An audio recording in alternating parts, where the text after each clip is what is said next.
The little Prince का पहला chapter एक बहुत ही डीप और टचिंग लेसन देता है। ये लेसन बच्चों की इमेजिनेशन से भरी दुनिया और बड़ों के लिमिटेड नजरिए पर सब पड़ियो थी के बीच का फर्क बताता है। ये चैप्टर सिर्फ एक कहानी की शुरुआत नहीं है, बल्कि इस बात पर एक पावरफुल कमेंट है कि कैसे उम्र के साथ हम दुनिया को उसके असली रूप में देखने की अपनी नेचुरल एबिलिटी खो देते हैं। चैप्टर की शुरुआत नरेटर, जो एक पायलट है, के बचपन की एक याद से होती है। जब वो 6 साल का था, उसने एक बुक में एक बोआ कॉन्स्ट्रिक्टर, एक बड़ा सांप के बारे में पढ़ा जो अपने शिकार को पूरा निगल जाता है। इससे इंस्पायर होकर उसने अपनी पहली ड्राइंग बनाई, जिसमें एक बोआ कॉन्स्ट्रिक्टर एक हाथी को निगल रहा था।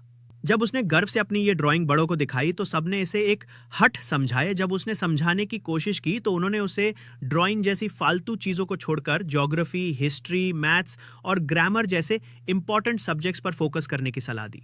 इस एक्सपीरियंस से निराश होकर नरेटर एक ऐसा अडल्ट बन गया जो समझदार लोगों से उन्हीं के लैंग्वेज में बात करता था, गोल्फ, पॉलिटिक्स और टाइज के बारे में। इस चैप्टर का हिडन लेसन यही है, इमेजिनेशन की पावर वर्सेस सिर्फ सच्चाई देखना। बच्चे दुनिया को उसकी पूरी पोटेंशियल और इमेजिनेशन के साथ देखते हैं। नरेटर की ड्राइंग एक बच्चे की क्रिएटिविटी और चीजों के अंदर की बात समझने की एबिलिटी का सिंबल है। इसके ऑपोजिट बड़े लोग सिर्फ बाहर का स्ट्रक्चर देखते हैं। वो इमेजिनेशन की उद्यान नहीं भर पाते और सिर्फ वही देखते हैं जो वो देखना चाहते हैं या जो उन्हें देखना सिखाया गया है। बड़ों की दुनिया का खोखलापन चैप्टर ये दिखाता है कि बड़े लोग अक्सर उन चीजों में उलझे रहते हैं जो सच में इंपॉर्टेंट नहीं है। वो फिगर्स और फैक्ट्स पर फोकस करते हैं और लाइफ के डीप मीनिंग और सुंदरता को भूल जाते हैं। उनकी दुनिया क्रिएटिविटी और वंडर से खाली है। कम्युनिकेशन गैप, ये चैप्टर बच्चों और बड़ों के बीच कम्युनिकेशन गैप को भी हाईलाइट करता है। जब बच्चे अपनी इमेजिनेटिव दुनिया को शेयर करने की कोशिश करते हैं तो बड़े लोग अक्सर उसे रिजेक्ट कर देते हैं या गलत समझते हैं, जिससे बच्चे अकेला और निराश फील करते हैं। शॉर्ट में कहें तो पहला चैप्टर हमें याद दिलाता है कि हमें अपनी अंदर की इमेजिनेशन को कभी नहीं खोना चाहिए। ये हमें बच्चों के नजरिए को समझने और अप्रिशिएट करने के लिए एनकरेज करता है, क्योंकि वो दुनिया को एक मैजिकल और वंडरफुल जगह के रूप में देखते हैं, जिसे बड़े लोग अपनी सो कॉल्ड मैच्योरिटी में अक्सर भूल जाते हैं। दूसरा चैप्टर पहले चैप्टर की बात को और भी गहराई से समझाता है। इसमें इमेजिनेशन की पावर और सच्चे कनेक्शन का असली मतलब छिपा है। चैप्टर में नरेटर का प्लेन सहारा रेगिस्तान में क्रैश हो जाता है। उसकी जान खतरे में है और उसे अपना प्लेन अकेले ही ठीक करना है। तभी अचानक उसकी मुलाकात एक छोटे से सीरियस लड़के यानी लिटिल प्रिंस से होती है, जो उससे एक अजीब रिक्वेस्ट करता है, मेरे लिए एक शीप ड्रॉ करो। पायलट जब उसे अपनी ड्राइंग नंबर 1 दिखाता है तो लिटिल प्रिंस उसे तुरंत पहचान लेता है। वो पहला इंसान होता है जो पायलट की ड्राइंग को समझता है। पायलट कुछ शीप ड्रॉ करता है पर प्रिंस उन्हें रिजेक्ट कर देता है। कोई बहुत बीमार लगती है तो कोई बहुत बूढ़ी।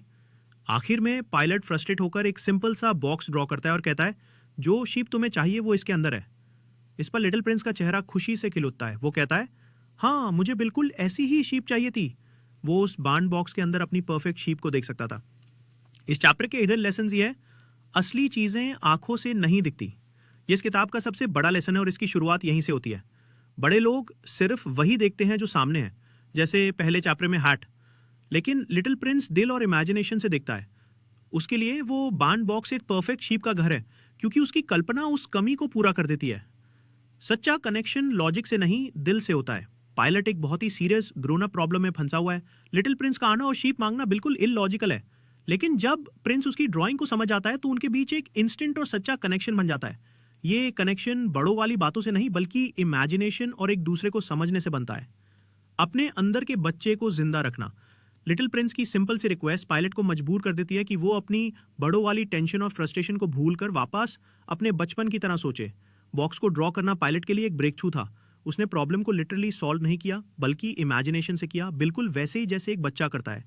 ये चैप्टर हमें सिखाता है कि सबसे इंपॉर्टेंट चीज़ें अक्सर दिखती नहीं हैं, उन्हें महसूस करना पड़ता है। और कभी कभी लाइफ की सबसे बड़ी प्रॉब्लम्स का सोल्यूशन लॉजिक से नहीं, बल्कि थोड़ी सी इमेजिनेशन और दिल से सोचने से मिलता है। तीसरा चैप्टर हमें सिखाता है कि किसी को सच में जानने और समझने का तरीका क्या है। ये चैप्टर पेशेंस याते सब्र और दूसरे की दुनिया को अहमियत देने के बारे में है। चैप्टर में नरेटर पायलट अब लिटिल प्रिंस के बारे में जानने के लिए उत्सुक है। वो उससे डायरेक्ट सवाल करने की कोशिश करता है जैसे बड़े लोग करते हैं, लेकिन लिटिल प्रिंस कभी सीधा जवाब नहीं देता। जब लिटिल प्रिंस पायलट के प्लेन को देखता है तो वो पूछता है, ये क्या चीज़ है? पायलट गर्व से बताता है कि ये एक प्लेन है और वो इससे उड़ सकता है। प्रिंस ये सुनकर हंसता है और कहता है, तो तुम भी आसमान से गिरे हो, तुम्हारा प्लेनेट कौन सा है?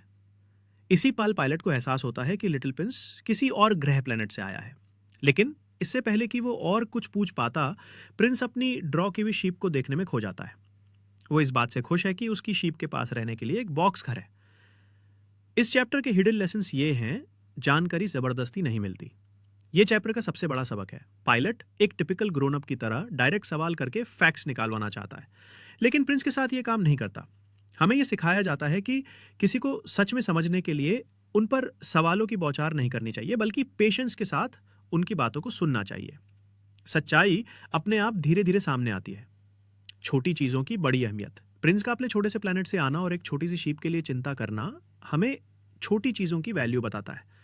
बड़ों की दुनिया हमेशा बड़ी बड़ी चीजों, नंबर्स और अचीवमेंट्स के पीछे भागती है, लेकिन प्रिंस हमें याद दिलाता है कि असली खुशी और मतलब अक्सर छोटी और सिंपल चीजों में ही छिपा होता है।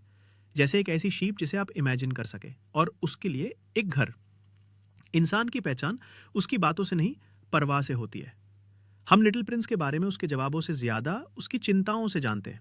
वो अपनी शीप की परवाह करता है, उसके खाने और घर की परवाह करता है। ये उसके केयरिंग और रिस्पॉन्सिबल नेचर को दिखाता है।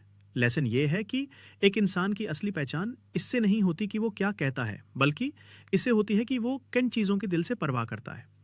ये चैप्टर हमें बताता है कि रिश्ते और अंडरस्टैंडिंग इंटेरोगेशन से नहीं, बल्कि एक दूसरे के साथ पेशेंस से पेश आने और उनकी छोटी छोटी बातों और चिंताओं को अहमियत देने से गहरे होते हैं।